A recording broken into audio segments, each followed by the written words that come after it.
ये जो इलेक्शन होने वाले हैं इसकी तैयारियां शुरू हो गई, मैसेजेस भी आ रहे हैं, हाँ भाई तुम हमारी पार्टी में आ जाओ, फलां देंगे, फलां ओहदा देंगे, फलां ओहदा देंगे। आप जब वोट डालने जाएंगे आपके सामने फहरिस्त पड़ी होगी, सामने तो मुस्तफ़ा भाई मेरे भाई हैं, अनीस भाई मेरे भाई हैं, फारूक भाई मेरे भाई हैं, खालिद भाई मेरे भाई हैं। बैलेट पेपर के ऊपर फिर कुछ और ही निकल आएगा, क्योंकि भाई तो भाई है।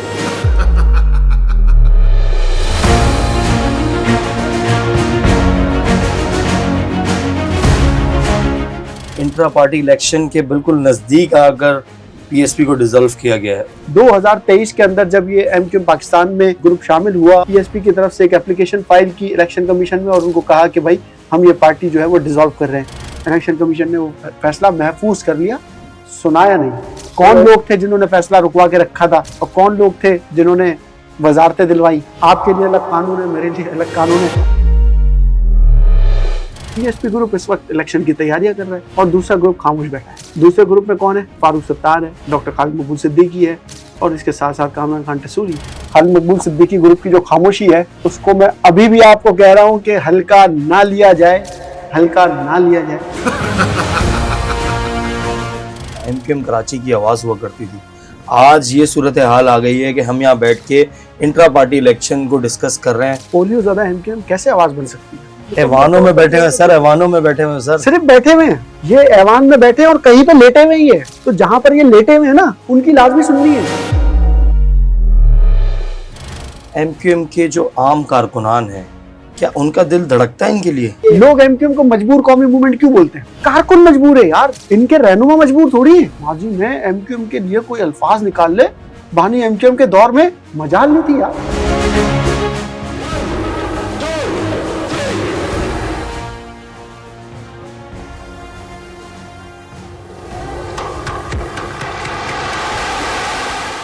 दोनों में से कौन सी हैवी पार्टी है जिसके पीछे कारकुनान खड़े होंगे? जो जीतेगा वो चलेगा, जो हारेगा वो आउट। और आउट होने वाले अब दुबई भी जा सकते हैं और अमेरिका भी जा सकते हैं।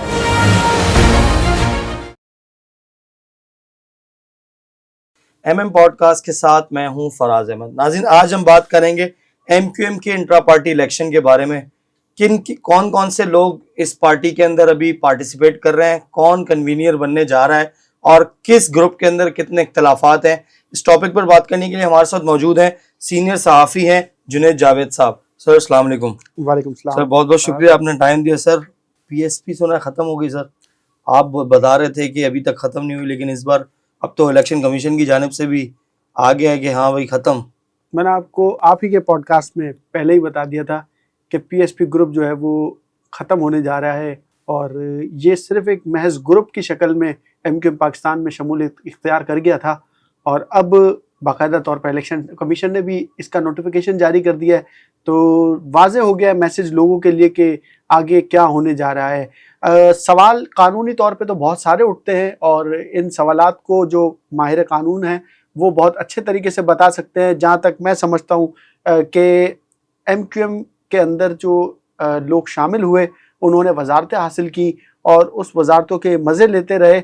उन वजारतों के जो पीरियड है उसके ऊपर भी अब कई सवालिया निशान खड़े हो चुके हैं कि आया वो पीरियड जो है उन्होंने सही गुजारा है या नहीं गुजारा है, क्योंकि एक शख्स जो कि पार्टी का सरबराह है वो दूसरी पार्टी में इंजमाम होने के बाद वजारत ले लेता है और अभी उस पार्टी का डिसीजन भी नहीं आया कि वो पार्टी बरकरार रहेगी या सस्पेंड हो जाएगी या ख़त्म हो जाएगी। उस दौरान भी वो शख्स दूसरी पार्टी के अंदर जो है वो वजारत एंजॉय कर रहा था।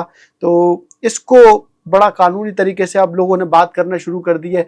हो सकता है कोई एक सरफिरा खड़ा भी हो जाए कि चला जाए इलेक्शन कमीशन के, आप क्या कर रहे थे इतने साल तक, आप लोगों ने क्या क्या कारकर्दगी दिखाई। क्योंकि 2023 के अंदर जब ये एमक्यूएम पाकिस्तान में पीएसपी ग्रुप शामिल हुआ और इनका इंजमाम हुआ, उसके बाद उन्होंने बाकायदा तौर पर जो इनके क्या नाम है, अरमान साबिर नाम है, क्या नाम है, मैं नाम भूल रहा हूँ, उन्होंने बैरिस्टर हैं वो, उन्होंने पीएसपी की तरफ से एक एप्लीकेशन फाइल की इलेक्शन कमीशन में और उनको कहा कि भाई हम ये पार्टी जो है वो डिसॉल्व कर रहे हैं। उसके बाद 1 साल तक ये मामला चलते रहे। फिर मामला के बाद अब आखिरी मरहला ये आया कि फैसला होगा। इलेक्शन कमीशन ने वो फैसला महफूज कर लिया, सुनाया नहीं। अच्छा, महफूज किया, सुनाया नहीं, जो कि आज 2 साल के बाद 2026 में सुनाया जा रहा है।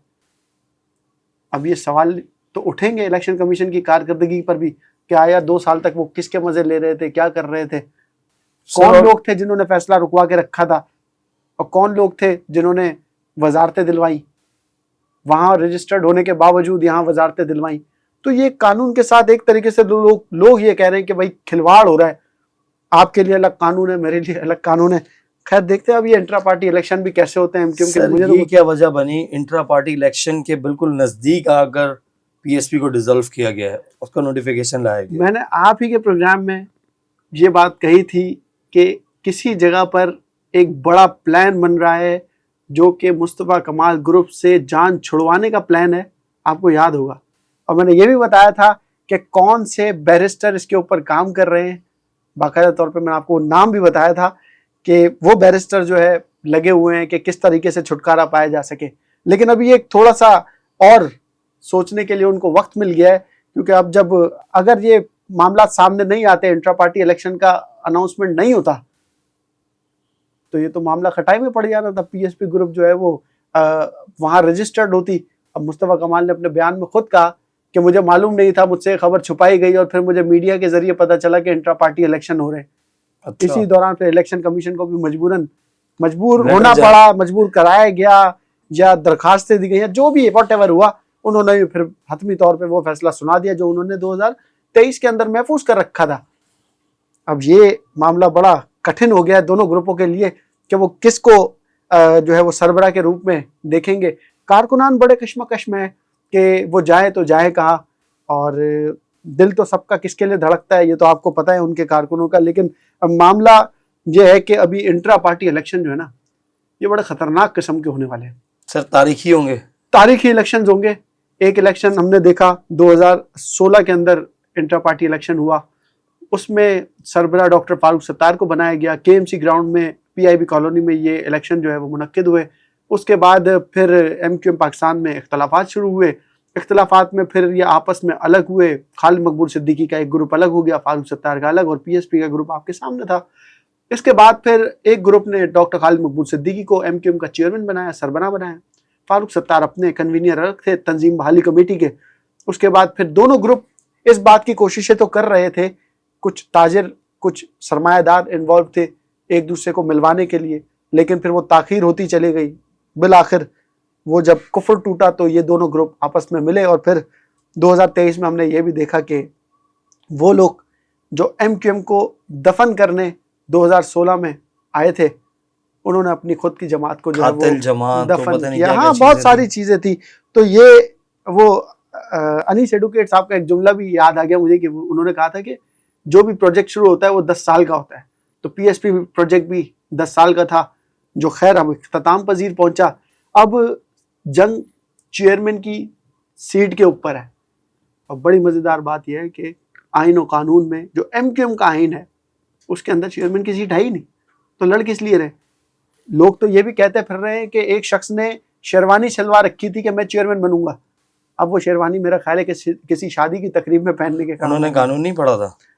कानून अब सामने है ना, अचानक से आइन निकल के सामने आ गया। ये तो इस आइन के लिए तो लंदन में भी बहुत सारी जो है वो बातें चलती रही, पाकिस्तान में भी बातें चलती रही। बिल आखिर ये आइन अब सामने आ गया तो लोगों को पता चल गया कि चेयरमैन का ओहदा एमक्यूएम पाकिस्तान के अंदर है ही नहीं। तो जब ओहदा ही नहीं है तो लोग लड़ेंगे भी नहीं। अब बाकी रह गई बात कन्वीनियर की और डिप्टी कन्वीनियर्स की।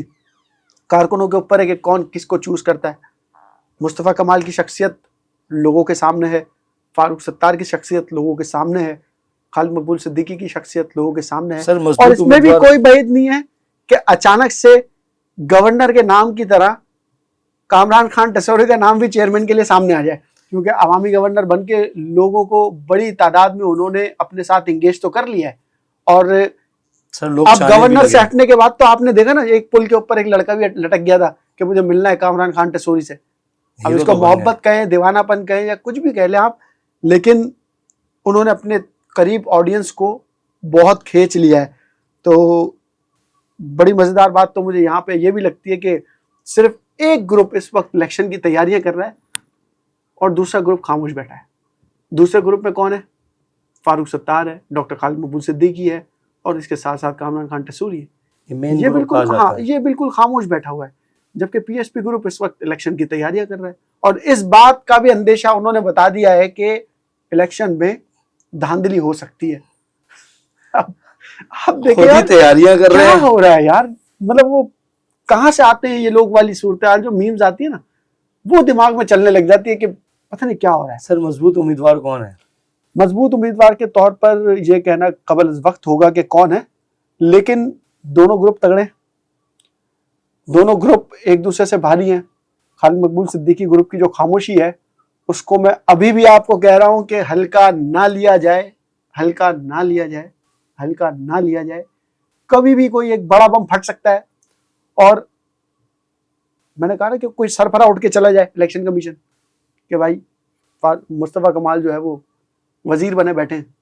ये वजीर उस वक्त बने थे जब वो पीएसपी के चेयरमैन भी थे, जब पीएसपी के सरबराह भी थे। तो आर्टिकल 62-63 की खिलाफ वर्जी है, कानून के मुताबिक ये बन ही नहीं सकते थे, तो आपने कैसे बना लिया? अब इंट्रा पार्टी इलेक्शन भी हो रहे हैं, तो जब वहां पर कानून के मुताबिक कार्रवाई हो सकती है तो यहां भी हो सकती है। सर एक आपस की बात है, इस वक्त जो सूरत हाल जुनेद साहब चल रही है, एमक्यूएम के जो आम कारकुनान हैं, क्या उनका दिल धड़कता है इनके लिए? नहीं यार, मजबूरी है। मजबूरी में भी लोग आप ये MQM समझते हैं कि लोग एमक्यूएम को मजबूर कौमी मूवमेंट क्यों बोलते हैं?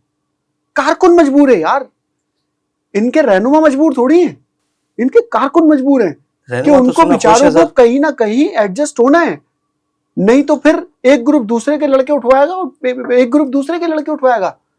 एमक्यूएम को मुकबर कौमी मूवमेंट लोगों ने कहना शुरू कर दिया यार, मजाक बना दिया। माजी में एमक्यूएम के लिए कोई अल्फाज निकाल ले, बानी एमक्यूएम के दौर में मजाल नहीं थी यार, कैसे कोई भूल जाएगा। लेकिन मामला अब बहुत तब्दील हो गए।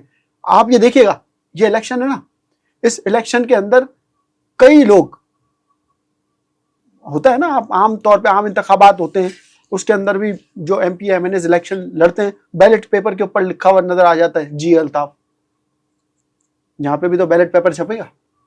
अब आप सोच लो, एक नया कॉलम लोगों ने बनाना शुरू कर दिया और उसमें अल्ताफ हुसैन का नाम लिख के, जी अल्ताफ लिख के वोट डालना शुरू कर दिया, जो उस लिस्ट में शामिल ही नहीं है। बानी तो आप मान रहे हैं, दिल से भी मान रहे हैं, सर सुना कबूल नहीं कर पा रहे, सर, इजहार नहीं कर पा रहे, तो फिर आपको फिर ये इजहार भी करना पड़ेगा। सर अंदेशा ये है कि मार धाड़ भी हो सकती है, और सुना तगड़ा लाजिम सी ग्रुप है बात इनके है, पास। मार धाड़ हो सकती है इसमें, और ये इलेक्शन पोस्टपोन भी हो सकते हैं। अगर यहाँ मारधाड़ हुई, इलेक्शन कमीशन मौजूद होगा, सिक्योरिटी मौजूद होगी, कानून नाफिज करने वाले इदारे मौजूद होंगे, ठीक है, आईनी तरीका है, लोग जाएंगे, अपना हक राय दही इस्तेमाल करेंगे, वोट डालेंगे, पार्टी के सरबराह के लिए लोगों को चूज सर आपको करेंगे। ऐसा लग रहा है कि लोग जाएंगे? जाए ना जाए, एक आपस की बात है, वैसे लग रहा है आपको लोग जाएंगे? जितने लोग बदजन इन लोगों से बददिल हो गए हैं। देखिए, लोग शख्सियत से बदजन है, पार्टी से बदजन नहीं है, ये बड़ी देखने की बात है। जो कुछ लोग हैं वो मुस्तफ़ा कमाल से बदजन है, कुछ लोग हैं जो खालिद मकबूल सिद्दीकी से बदजन है, कुछ लोग हैं जो फारूक सत्तार से बदजन है। शख्सियत से बदजन है, पार्टी से बदजन नहीं है। एमक्यूएम का कारकुन, एमक्यूएम पाकिस्तान का कारकुन, जब आप उनके साथ बैठेंगे तो वो लाल हरा सफेद परचम को एमक्यूएम का परचम नहीं समझता, वो इस परचम को इनके शौहदा का अलम समझता है। ये कारकुनान की मेंटालिटी है। तो फिर आप जब वोट डालने जाएंगे, आपके सामने फहरिस्त पड़ी होगी, सामने तो मुस्तफ़ा भाई मेरे भाई हैं, अनीस भाई मेरे भाई हैं, फारूक भाई मेरे भाई हैं, खालिद भाई मेरे भाई हैं। बैलेट पेपर के ऊपर फिर कुछ और ही निकल आएगा, क्योंकि भाई तो भाई। सर इस वक्त एमक्यूएम में चल क्या रहा है? गरम गरम बातें इस कॉफी की तरह। किस किस्म की? क्या करें, कैसे करें, किस तरीके से छुटकारा दिलाएं, किस तरीके से एक पेज पर आए, और वो आ नहीं पा रहे। वजह यह है कि ये आखिरी चांस है, ये इंट्रा पार्टी इलेक्शन आखिरी चांस है तमाम ग्रुप्स के लिए, चाहे वो फारूक सत्तार ग्रुप हो, चाहे वो मुस्तफ़ा कमाल ग्रुप हो, या खालिद मकबूल सिद्दीकी ग्रुप हो। तमाम ग्रुप के लिए ये आखिरी चांस है। और अगर इस आखिरी चांस को मैं और कंक्लूड कर दूं तो वो ऐसे कि फारूक मुस्तफ़ा कमाल ग्रुप और खालिद मकबूल सिद्दीकी ग्रुप के पास अब ये आखिरी चांस है। जो जीतेगा वो चलेगा, जो हारेगा वो आउट। और आउट होने वाले अब दुबई भी जा सकते हैं और अमेरिका भी जा सकते हैं। सर ठीक मुझे है, एक बात अमेरिका बताएं। की पार्टी अमेरिका चले जाएगी, दुबई की पार्टी दुबई चले जाएगी। देखते हैं क्या होता है। सर मुझे आप एक बात बताएं, मुस्तफ़ा कमाल साहब अगर कन्वीनियर बन जाते हैं तो इनके पीछे आपको लगता है कि ये जो मुत्तहिदा के कारकुनान हैं इनके पीछे खड़े होंगे, या खालिद मकबूल सिद्दीकी साहब है इनको अगर कन्वीनियर बनाया जाता है तो दोनों में से कौन सी हैवी पार्टी है जिसके पीछे कारकुनान खड़े होंगे? एमक्यूएम में जंग एमक्यूएम की है ही नहीं, जंग ग्रुप की है। मैं आप बता तो रहा हूँ कि अगर खालिद मकबूल सिद्दीकी ग्रुप जीता तो मुस्तफ़ा कमाल ग्रुप गायब हो जाएगा। सर आपको ऐसा लगता है? मैं आपको वाजे कर रहा हूँ, आप देख लीजिएगा अगले पॉडकास्ट में जब आप बुलाएंगे इंटर पार्टी इलेक्शन के बाद, तो फिर ये देख लीजिएगा, आप खुद ही कह रहे होंगे कि आपने सही कहा था। और अगर मुस्तफ़ा कमाल ग्रुप जीत जाता है तो खालिद मकबूल सिद्दीकी ग्रुप आउट हो जाएगा। खालिद मकबूल सिद्दीकी ग्रुप बहुत सर स्मार्ट इतने खेल रहा है, आराम से मुझे एक बात बताएं बहुत कि स्मार्ट खेल रहा है। चलें पहले वाले ग्रुप के बारे में आपने जो बात की समझ आती है, आपको ऐसा लगता है कि अगर वो इलेक्शन हार जाते हैं खालिद मकबूल सिद्दीकी वाले और फारूक सत्तार वाले, वो खामोशी से साइड पकड़ लेंगे? दूसरी पार्टी कुर्बानियां तो इनकी भी हैं सर। नहीं तो मामला तो है ना यार, वो साइड, अब वो खामोश क्यों है यार, मुझे ये समझ नहीं आ रहा। बस एक बात मुझे खल रही है, खामोश क्यों है? फारूक सत्तार का स्टेटमेंट नहीं आ रहा, उसका खालिद मकबूल सिद्दीकी का स्टेटमेंट नहीं आ रहा। मैं आपको अभी भी बता रहा हूँ कि इस्लामाबाद में कुछ खिचड़ी पक रही है। सर कभी ये मरकज कहाँ होता था, आजकल इस्लामाबाद में है क्या एमक्यूएम का? जहाँ तुम वहाँ हूँ, वो वाला सीन यहाँ पर एमक्यूएम में इस वक्त चल रहा है। तो देखते हैं यार किसकी तरफ बॉल जाती है, क्योंकि 10 साल वाला प्रोजेक्ट फेल हो गया। आखिरी मरतबा एक मौका मिला इंट्रा पार्टी इलेक्शन, अगर यहाँ भी 10 साल वाला प्रोजेक्ट फेल हो जाता है तो फिर सर माजी में भी ऐसे ही इंट्रा पार्टी इलेक्शन हुआ करते थे क्या? नहीं भाई, माजी में इतने मुनज़्ज़म इलेक्शन हुआ करते थे, हमने वो इलेक्शन कवर किए हैं। या तो वो इलेक्शन जो है वो लाल किला ग्राउंड में हुआ करते थे या जिना ग्राउंड में हुआ करते थे। बाकायदा तौर पर 1 महीने पहले, 1.5 महीने पहले कारकुनों को पता होता था कि ये इलेक्शन इस दिन होने, इस तारीख को होने, और वो तारीख डॉट होती थी कि उसी दिन होने, उसी तारीख को होने। टाइम बता दिया जाता था, मुख्तलिफ यूनिट सेक्टर के लोग वहां जाया करते थे, कारकुनान अपना वोट कास्ट किया करते थे और आ जाया करते थे। इलेक्शन कमीशन बाद में ऐलान कर दिया करता था कि ये सरबराह है या जो भी है। और सरबराह एमक्यूएम में हमेशा से कारकुन रहा है। अच्छा, मैं अल्ताफ हुसैन की एमक्यूएम की बात कर रहा हूँ, उसमें सरबराह एमक्यूएम का हमेशा से कारकुन रहा है। कौन कुछ अल्ताफ हुसैन नसीब ने तो थे? कभी कोई ओहदा रखा ही नहीं था, ना वो चेयरमैन थे, ना वो कन्वीनियर थे, ना वो डिप्टी कन्वीनियर थे, ना वो रुकने राब्ता कमेटी थे। हाँ, उनके जो कानून के अंदर उन्होंने अपने लिए गुंजाइश निकाल रखी थी, वो 100 मोटिव की गुंजाइश थी, जिसके ऊपर वो अक्सर और बेशतर एक्शन ले लिया करते थे, नोटिस ले लिया करते थे। कभी राब्ता कमेटी ने कुछ कर दिया, कभी डिप्टी कन्वीनर ने कुछ कर दिया। आप देखें ना, एमक्यूएम का सबसे पहला चेयरमैन कौन था? अजीम अहमद तारिक थे। खालिद मकबूल सिद्दीकी चेयरमैन रहे एमक्यूएम के, लेकिन एपीएमएसओ के रहे, मदर पार्टी के कभी नहीं रहे। इस मरतबा ये मदर पार्टी के चेयरमैन रहे, वो भी मुश्तरका तौर पर बता दिया कि भाई ये चेयरमैन है।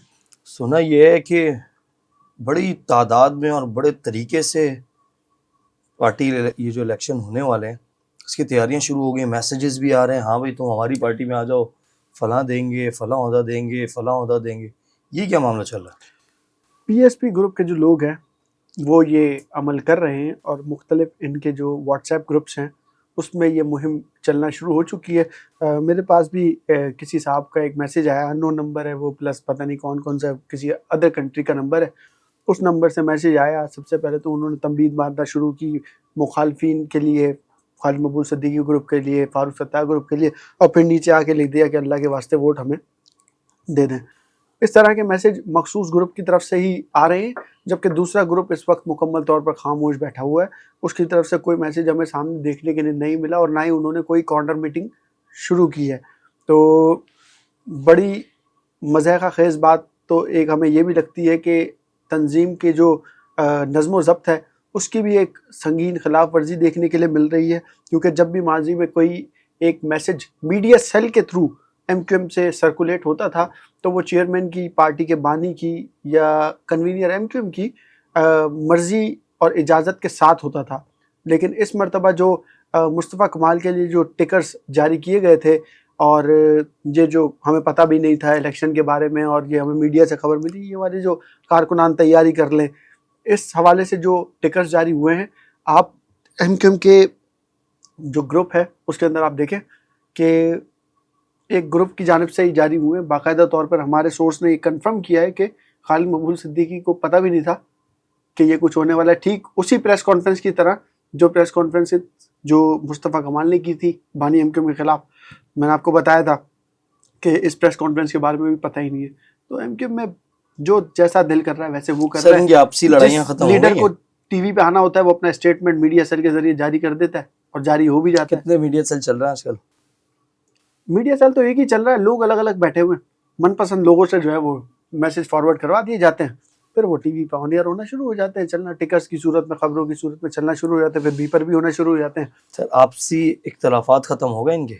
नहीं ना, आपसी इख्तलाफात अगर खत्म होते तो खालिद मकबूल सिद्दीकी का स्टेटमेंट आना चाहिए था कि पार्टी को जो है वो इलेक्शन होने जा रहे हैं और आप लोग तैयारी कर लें। खालिद मकबूल सिद्दीकी की जानिब से तो अभी तक कोई स्टेटमेंट ही नहीं आया। एक ग्रुप की जानिब से स्टेटमेंट आया तो इसको आप कैसे ये कहेंगे कि इख्तलाफात ख़त्म हो गए? इख्तलाफात मज़ीद शिद्दत इख्तियार कर गए और ये मज़ीद शिद्दत इख्तलाफात जो है वो इख्तियार कर जाएंगे उस दिन जिस दिन इलेक्शन होगा। अब अक्टूबर 2026 के अंदर इलेक्शन होने, इस इलेक्शन के अंदर जो है वो तमाम उम्मीदवार मैदान में होंगे और अभी तक तो हतमी तौर पे उम्मीदवारों के नाम भी सामने नहीं है। अभी एज पर सोर्स पता चल रहा है कि एक ग्रुप से खालिद मकबूल सिद्दीकी हो सकते हैं, एक ग्रुप से जो है वो मुस्तफ़ा कमाल हो सकते हैं। हो सकता है कि मुस्तफ़ा कमाल ना लड़े, अपनी तरफ से कोई और उम्मीदवार ले आए, लेकिन ऐसा मुमकिन नहीं लगता मुझे। लोग अजीब अजीब बातें कर रहे हैं, मुख्तलिफ किस्म की बातें कर रहे हैं। मामला जो भी होंगे, चीज़ें उसी वक्त क्लियर होंगी जिस वक्त पार्टी इलेक्शन में चेयरमैन के लिए, वाइस चेयरमैन के लिए, इनकी जो नीचे की तंजीम है, कन्वीनियर राब्ता कमेटी जो भी है, उसके लिए जो है वो लोग बताएंगे कि भाई ये कैंडिडेट्स हैं। सर एमक्यूएम को क्या हो गया सर? एक वक्त होता था वफाक के अंदर अगर कराची का नाम लिया जाता था तो सबसे पहले एमक्यूएम का नाम आता था, एमक्यूएम कराची की आवाज़ हुआ करती थी। आज ये सूरत हाल आ गई है कि हम यहाँ बैठ के इंट्रा पार्टी इलेक्शन को डिस्कस कर रहे हैं कि कराची की आवाज़ कब बनेगी सर? पोलियो ज़्यादा एमक्यूएम कैसे आवाज़ बन सकती है? ये पोलियो ज़्यादा एमक्यूएम है। आप इनसे मतलब किससे आवाज़ लगवाएंगे यार? किससे आवाज़ लगवाएंगे सर 22 सीटें मिली हैं सर। किससे आवाज़ लगवाना कराची की चाहते हैं? आवाम ने सुना है, इनको वोट दिया है। अब आवाम ने वोट दिया है, आपने भी इलेक्शन कवर किया और मैंने भी इलेक्शन कवर किया है ना, तो इस बहस में हम जाते सर हैं। और कितनी ताकत चाहिए आपको? 22 एमएनए आपके ले आए हैं कराची और हैदराबाद से, ठीक है, फिर भी गवर्नर उसके बाद आपके एमपीएस इतने अच्छे, फिर भी गवर्नर कायम नहीं कर सके आप ना। सर गवर्नर रोते चले ही पूरे रहे। सिंध का होता है ना। हम सिर्फ कराची की बात कर रहे हैं। आप सिर्फ ये बताएं कि हमारे पास अभी इस वक्त इतनी एमक्यूएम के पास पावर नहीं है कि वो कराची की आवाज बन सके। कैसे बनेगी यार? सर अपने जाती मफादात तो ये मुकम्मल ऐवानों तौर में पर बैठे हुए सर, ऐवानों में बैठे हुए सर, सिर्फ बैठे हुए हैं। ये ऐवान में बैठे हैं और कहीं पे लेटे हुए ही है, तो जहां पर ये लेटे हुए हैं ना, उनकी लाजमी सुननी है, इनको सुननी पड़ेगी भाई। ऐवान में सिर्फ बैठे हुए हैं, ठंडे कमरे एंजॉय कर रहे हैं। आप मुझे बताएं कि एमक्यूएम का कौन सा एमपी है जो इलेक्शन कमीशन के ऊपर जाके पिटीशन फाइल करेगा? एमक्यूएम सूबे की बात करती है। किसी एक एमपीए का एक रेजोल्यूशन मुझे बता दें कि उसने जमा कराई हो कि भाई सूबे नए बनने चाहिए। आज तक सिंध असेंबली में एक भी रेजोल्यूशन सूबे के हवाले से एमक्यूएम ने जमा नहीं कराई है। बातें कर रहे हैं यार ये लोग, सिर्फ बातें कर रहे हैं। कराची की बारी कब आएगी? वैसे आपसी लड़ाइयां खत्म हो गई, पहले लड़ाइयां खत्म करने थे कराची का, फिर अल्लाह ही हाफिज है, क्या करें। अभी तो सर 18 साल हो गए सर। देखिए कराची ने एमक्यूएम को आजमाया, पाकिस्तान की बात कर रहा हूँ, ठीक है। कराची ने पीटीआई को आजमाया, कराची ने पीपल्स पार्टी को आजमाया। तमाम जमातों ने कराची को बेच के खाया है।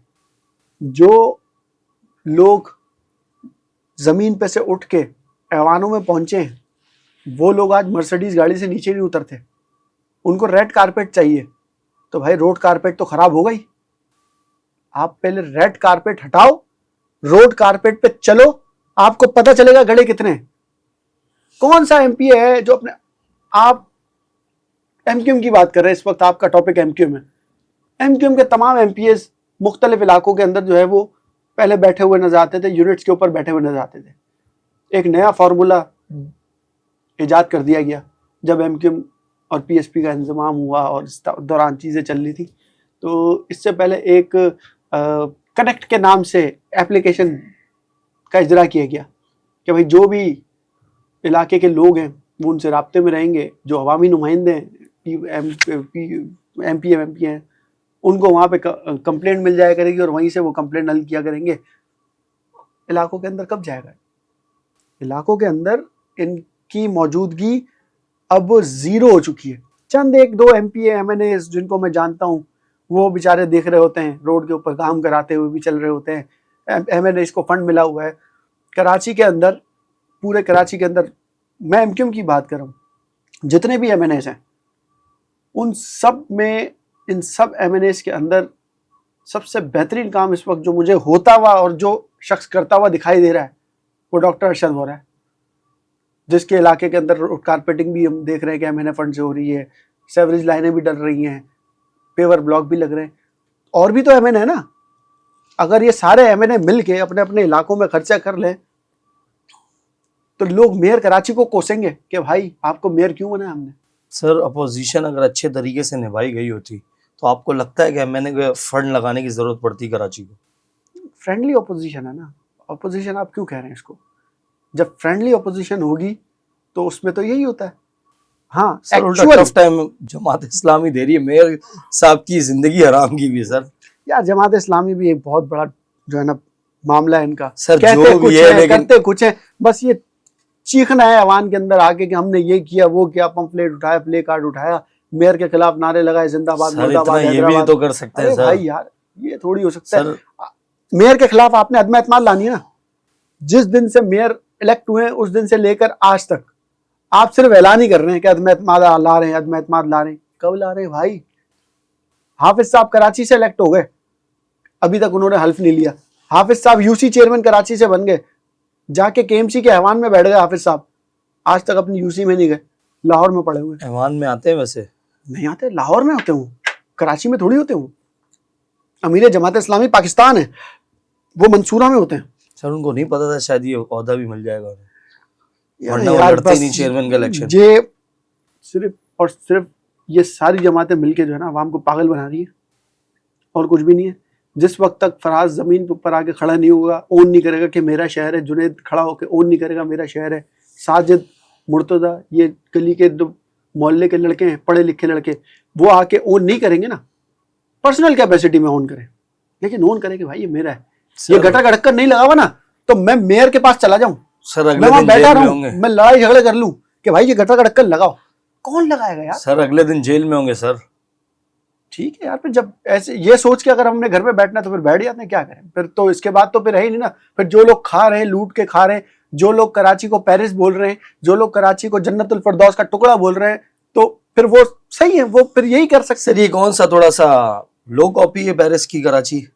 यार ये पता नहीं कौन सी नॉन PTA है। अच्छा, जेवी वाली है, जेवी वाली कॉपी है जो लोगों के पास आई हुई है और अजीब सूरत है। सर MQM के अंदर बहुत एक्टिव हैं, आप भी कवर करते हैं उसको, बड़े अच्छे तरीके से कवर कर रहे हैं। आखिरी सवाल है आपसे, अगला कन्वीनियर किसको देख रहे हैं? मेरे हिसाब से इस वक्त जो सूरत हाल चल रही है इसमें यह कहना बहुत ही मुश्किल है कि अगला कन्वीनियर कौन होगा।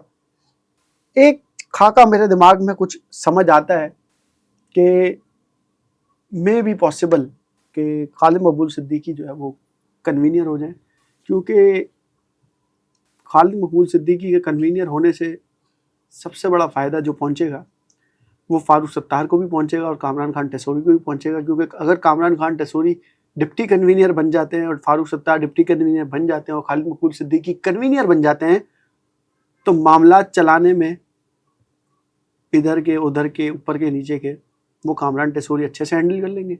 सियासी मामलात में जो है वो खालिद मकबूल सिद्दीकी और फारूक सत्तार अच्छे से हैंडल कर लेंगे। इन केस कि मुस्तफ़ा कमाल कन्वीनियर बन जाते हैं तो पार्टी के कारकुनों की इंगेजमेंट्स उनके पास हो जाएंगी, इसमें कोई दो राय नहीं है, क्योंकि वो इनका एक स्टाइल है। इनके पास अनीस कायम खानी मौजूद है और वो स्टाइल बड़ा अच्छा है कि 8 बज गए दुकान खोल दो, बैठ जाओ, कारकुनान आएंगे, सबसे मिलेंगे। वो इनका एक पॉजिटिव पॉइंट है जिसकी वजह से कारकुन उनकी तरफ जाता है, उनसे मिलता है। लेकिन पॉलिटिकल लेवल पर MQM फिर बहुत कमज़ोर हो जाएगी, क्योंकि जो सियासी बसीरत मैं समझता हूँ कि खालिद मकबूल सिद्दीकी के पास है, फारूक सत्तार के पास है, वो सियासी बसीरत जो है वो मेरा ख्याल है कि कामरान ठसूरी के पास नहीं है, मुस्तफ़ा कमाल के पास नहीं है। तो ये एक बड़ा गैप है। और जब आप सिफारती ताल्लुकात पे जाते हैं, जब आप असेंबलीज़ में जाते हैं, तो फिर आपकी जो पॉलिटिकल एफिलिएशन होती है और पॉलिटिकल जो आपके मामलात होते हैं, आपकी सियासी बसीरत होती है, उसके हिसाब से बात करना वहाँ पे बहुत ज़रूरी होता है, जो कि मेरा ख्याल है कि मुस्तफ़ा कमाल के पास इतनी नहीं है जो खालिद मकबूल सिद्दीकी और फारूक सत्तार के पास है। बहुत बहुत शुक्रिया जुनैद जावेद साहब। नाज़रीन, ये थे जुनैद जावेद साहब। इन्होंने बताया कि एमक्यूएम में इस वक्त बेसिकली चल क्या रहा है, कौन कौन से ग्रुप बने हुए हैं और किस रहनुमा के साथ इख्तिलाफ है। अब तक के लिए इतना ही, मुझे इजाज़त दीजिए। अल्लाह हाफिज़।